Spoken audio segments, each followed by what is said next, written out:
j'espère que vous allez bien. Aujourd'hui je vous retrouve dans une toute nouvelle vidéo. C'était pas du tout prévu mais voilà. Comment dire, je ne peux plus vivre comme ça. C'est très gênant et plus je repousse la vidéo, plus les produits s'accumulent et j'en peux plus. Donc aujourd'hui, produit terminé, reposez en paix, je vous aime. Je vais vous dire ce que je pense de certains produits, j'ai terminé. Il y a du très bon comme du très mauvais. J'espère que ça vous plaira et je vous laisse avec la suite. Ah, poubelle!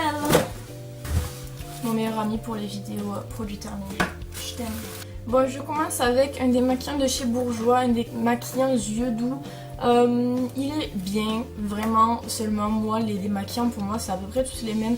C'est vrai que celui-là était quand même relativement bien, maintenant j'en ai un autre, comme je vous avais dit, la jolie démaquillante que je trouve superbe. Et un de chez Lancôme que j'ai testé, que j'aime beaucoup également, donc celui-là je l'aime bien mais je le rachèterai pas parce que trop basique. Ensuite un autre démaquillant, enfin une eau micellaire démaquillante, c'est celle de chez L'Oréal Paris, je crois que je vous l'avais déjà présenté. J'aime bien, c'est pratique, c'est efficace, ça coûte pas très cher donc je rachèterai sûrement.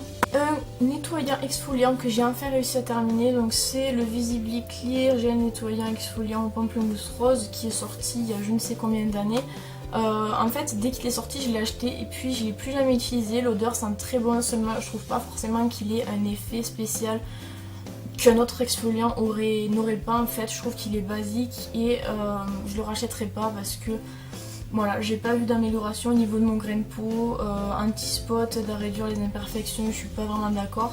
Mais c'est vrai qu'il sent très bon donc non je rachèterai pas mais il sent vraiment bon. Ensuite mon gros cottage d'amour au thé vert qui est juste trop cool. Je l'ai enfin terminé, ça fait bien un an que j'arrivais pas à le terminer, c'est un 500 ml que j'ai acheté en Espagne, je l'ai acheté peut-être 3 € et j'étais vraiment contente. Il est vraiment bien, seulement pareil, il garde pas énormément l'odeur sur le corps, par contre il sent vraiment bon, il mousse facilement mais je ne le rachèterai pas. Une gelée éclaircissante pour les cheveux de chez L'Oréal qui est le Casting Sun Kiss gelée éclaircissante, donc le packaging est comme ça, enfin la boîte est cartonnée comme ça et lui il est comme ça. Je l'ai utilisé sur 2 semaines je crois, j'ai fait peut-être 5 applications avec, il y a combien dedans, 100 ml, peut-être 5 applications voire 4 applications, ça n'a absolument rien changé. L'éclaircissement progressif doit être très progressif. Je pense que pour avoir un vrai résultat faudrait acheter plusieurs petites boîtes. Donc en soi sur juste un paquet, enfin sur juste un flacon, je trouve pas ça efficace et je ne rachèterai pas. Un dissolvant doux de chez Label qui est tout explosé. Voilà, il dissolve très bien les ongles et petit plus il a l'huile de ricin, ce qui fait qu'il n'abîme pas vraiment les ongles. Il ne dessèche pas les ongles et je l'aime beaucoup, je le rachèterai sans doute. Ensuite un déodorant parfumé fraîcheur marine de chez Bienvu, la marque de Super U. Il est vraiment bien, ça doit être un déo qui doit peut-être coûter comme moins de 1 € je pense, peut-être moins de 2 € en tout cas. Il est vraiment bien. En fait l'odeur c'est comme l'odeur des après-rasages en fait. Clairement c'est cette odeur là, c'est une odeur qui est fraîche et qui reste relativement longtemps donc je le rachèterai sûrement. Il est vraiment bien et il contient 200 ml ce qui est relativement cool. Un déodorant un désinfectant pour les chaussures de chez Sanitol. Très bon produit, le truc c'est que quand vous avez tendance à en mettre, enfin pas quand vous avez tendance à en mettre beaucoup, mais si quand vous en mettez beaucoup ça vous donne un mal de crâne pas possible parce que l'odeur à force devient désagréable, voilà, mais sinon il fonctionne assez bien. Un dentifrice, le Elmex Sensitive Whitening, c'est le Elmex vert. Je suis amoureuse des dentifrices Elmex, je les aime comme j'aimerais personne dans ma vie. Ils sont vraiment blanchissants. Moi qui ai un problème avec mes dents parce que j'ai toujours l'impression que mes dents jaunissent alors que pas du tout, je suis vraiment obsédée par le lavage des dents. Et celui-là c'est le dentifrice qui me convient le mieux jusqu'à maintenant. Je le rachèterai, il se trouve en magasin mais également en pharmacie et parapharmacie, vous pouvez le trouver et il coûte pas si cher que ça. Et il dure très longtemps donc quoi de mieux. Une crème soin de nuit sensitive de chez Nivea pour peau sensible. Je l'ai pas aimé, j'ai pas aimé la texture. Je trouve que la crème, même si c'est de nuit, elle est beaucoup trop épaisse. C'est désagréable sur la peau. Donc je ne rachèterai pas. Maintenant on passe au maquillage. Donc j'ai terminé un fond de teint de chez Catrice qui est le 12 heures mat mousse en teinte 10. C'est celui qui est en pot en verre. Je l'aime bien pour l'hiver. En attendant l'été, je le trouve vraiment pas matifiant. Il est vraiment pas du tout même matifiant. Par contre pour l'hiver, il est vraiment bien. Pas besoin de poudrer l'hiver, il est vraiment top. Je le rachèterai peut-être. Ensuite, mon fond de teint de chez Sleek qui est le Bare Skin Foundation en teinte je ne sais pas. Il est vraiment bien lui pour l'été. Je l'ai pris tout l'été, je l'ai adoré. Au début je l'aimais pas trop parce que comme j'avais des boutons, il n'était pas du tout couvrant sur mes boutons, c'était vraiment la catastrophe. Tandis que là, vu qu'il me reste que des cicatrices et un peu de correcteur par dessus, et c'est bon, il est vraiment bien, donc je pense le racheter. Vos correcteurs, donc j'ai terminé pour commencer. Donc j'ai terminé celui de chez ELF qui est le Zit Zapping Concealer qui était vert. En fait, c'était le fameux vert. Je l'ai pas du tout aimé pendant genre les 3 quarts de l'utilisation, et quand je suis arrivée au dernier quart, je l'ai bien aimé quand même. Dans le fond, il est quand même assez bien. Le problème qu'il a, c'est qu'il est quand même relativement pigmenté, donc il faut vraiment en mettre pas beaucoup et estomper à mort. Mais sinon, il est vraiment bien. Par contre, si je devais le recommander, je le recommanderais plus en anti-cerne normal qu'en couleur verte. Ensuite, toujours de chez ELF, lui, je sais plus ce que c'est. Je me rappelle plus comment il s'appelle, mais c'est celui en tube, comme ça.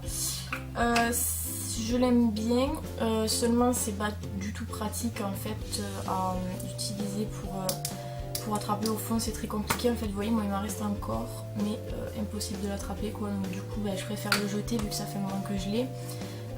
Je l'aime bien, je le rachèterai peut-être pas par rapport au fait qu'il est très difficile à terminer, dans le sens où c'est très compliqué à attraper la matière au bout. Ensuite j'ai terminé le Fit Me de chez Maybelline.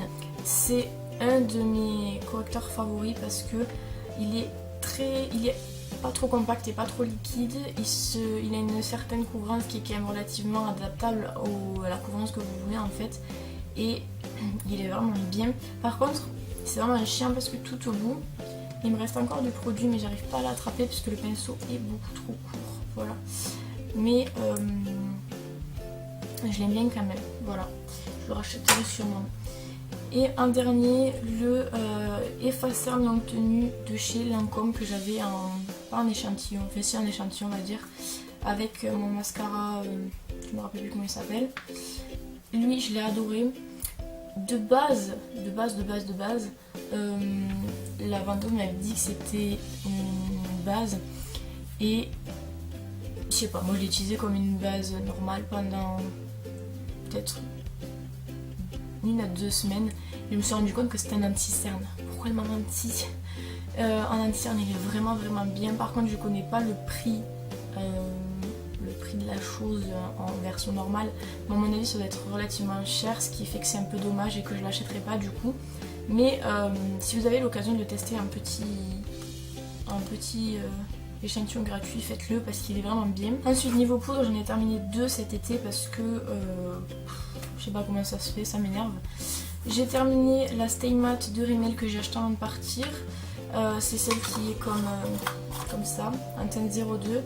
Elle est bien, elle matifie sur une longueur quand même. Bon là je crois qu'ils disent effet longue durée, mais ils précisent pas le temps que ça reste. S'ils disent jusqu'à 5 heures. Moi je dirais plutôt 2-3 heures, pas plus. Je sais pas si c'est l'été qui fait ça, désolée je vous avais, je sais pas si c'est l'été qui fait ça, mais je pense que ce genre de poudre est plus adapté à l'hiver, je pense, parce que en hiver on a moins tendance à briller, enfin moi j'ai moins tendance à briller en tout cas, et donc elle est plus adaptée en hiver, donc si je dois la racheter, je la rachèterai en hiver. Et j'ai également terminé la Hell About, je ne sais pas parler anglais, désolée, Hell About Matte. Qui est une poudre filtratrice de chez Essence qui était en fait translucide blanche. Au niveau de l'aspect translucide blanc. C'était vraiment super cool parce que ça rajoutait pas d'effet coloré par-dessus mon fond de teint, donc il pouvait être aussi bien clair que foncé, ça me dérangeait pas. Ça me donnait vraiment la teinte, si vous voulez, la teinte de mon fond de teint restait toujours la même après avoir appliqué ça. Ça c'était cool. Maintenant elle était un peu plus matifiante que la Stay Matte, mais après ça reste très très très léger la matifiance. Ils disent pas, non, eux ils disent pas de... Non, ils disent pas de date, de temps de fixation, mais je dirais presque 4 heures, peut-être 4 heures, et c'est cool, elle coûte pas très cher et elle est vraiment bien, donc si vous voulez la tester, foncez. J'ai deux mascaras, le premier c'est le Scandalaze Flex de chez Rimmel, que j'ai beaucoup aimé, j'ai bien aimé sa brosse, qui est une brosse quand même très, très épaisse, qui permet en fait d'avoir des cils vraiment très... En fait, moi, dans mes cils, j'aime bien avoir des paquets. Ça peut paraître bizarre, mais je trouve que ça donne un certain volume qui est relativement intéressant. Et avec celui-là, le volume était quand même assez bien. Il fallait travailler les cils pas très très longtemps pour avoir un volume assez cool. Et il coûte pas très très cher, donc je le rachèterai sûrement. Et le dernier mascara, c'est le mascara volume déployé de chez Brochet. Je crois que vous en avez déjà parlé. J'adore ce mascara, c'est un de mes mascaras préférés. Il fait vraiment du volume et de la longueur. Il a une brosse qui est très intéressante puisqu'elle n'est pas droite. Elle est légèrement repliée vers le centre. Et je l'aime beaucoup. Je pense à terminer ce que j'ai et après sûrement que je me retournerai vers lui parce que c'est vraiment un mascara que j'adore. J'ai oublié parce que oui, je fais toujours les trucs dans l'ordre. On adore. J'ai oublié mon stylo correcteur lumière de chez Givenchy, donc le Mr Light, que vous savez j'utilisais pour base à paupières et qui m'allait vraiment bien. Là il est au bout du bout, on peut même plus tourner tellement il est fini, il n'y a plus rien dedans. Enfin, il est vraiment bien, il coûte par contre assez cher pour ce que c'est. Je trouve qu'on peut trouver des bases beaucoup moins chères et qui ont un effet à peu près pareil, puisqu'une base reste une base, c'est pour faire tenir les fards, donc voilà. Donc je me retournerai pas vers lui, mais il est quand même vraiment bien. Il y a un dernier, gel pour les mains de Bath & Body Works qui est le Dancing Water. Je l'adore, je suis très triste qu'il me quitte, mais il y a une fin à tout, donc j'en recommanderai sûrement chez Vink parce que, ou Vink comme vous voulez, parce que je les ai beaucoup aimés et le format a changé en plus et j'aimerais bien tester le nouveau format, donc je rachèterai. Donc j'espère que cette vidéo vous aura plu, n'hésitez pas à me dire ce que vous en avez pensé dans les commentaires. J'ai essayé de faire assez vite sur les produits parce qu'il y en avait beaucoup et qu'il y en avait certains que vous avez déjà vus, donc je voyais pas l'intérêt de m'attarder vraiment sur ça. J'espère que ça n'aura pas été trop gênant. En attendant, je fais plein de bisous et je vous retrouve dans une prochaine vidéo.